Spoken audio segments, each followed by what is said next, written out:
राजा परीक्षित ने पूछा, भगवान, वृष्णि कुल और भोज वंश के सभी रथी और युद्धपतियों के भी युद्धपति नष्ट हो गए थे, यहाँ तक कि त्रिलोकीनाथ श्रीहरि को भी अपना वह रूप छोड़ना पड़ा था।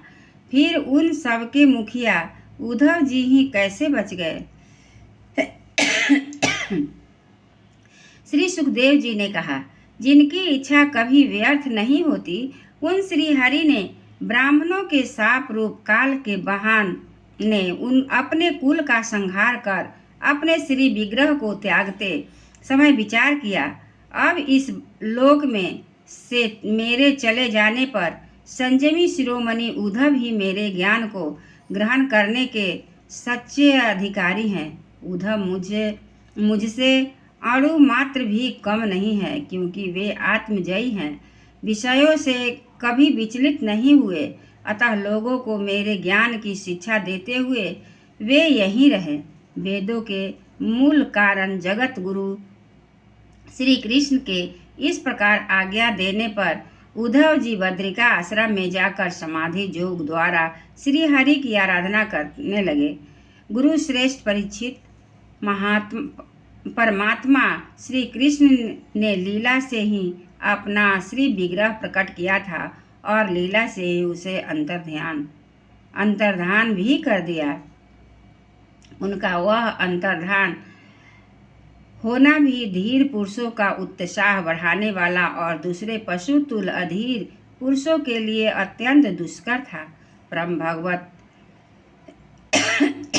भागवत उद्धव जी के मुख से उनके प्रशंसनीय कर्म और इस प्रकार अंतर्धान होने का समाचार पाकर तथा यह जानकर कि भगवान ने परम धाम जाते समय मुझे भी स्मरण किया था, विदुर जी उद्धव जी के चले जाने पर प्रेम से विह्वल होकर रोने लगे। इसके पश्चात सिद्ध शिरोमणि विदुर जी जमुना तट से चलकर कुछ दिनों में गंगा जी के किनारे आ पहुँचे, जहाँ श्री मैत्रेय जी रहते थे। एक बार बोले श्री कृष्ण भगवान की जय, वृंदावन बिहारी लाल की जय।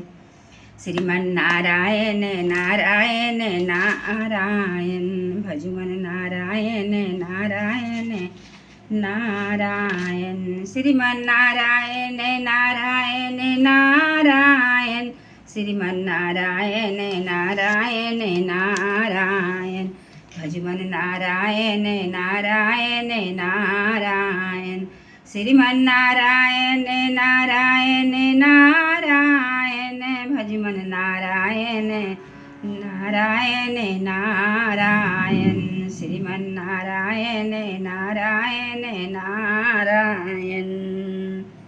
एक बार बोलिए वृंदावन बिहार।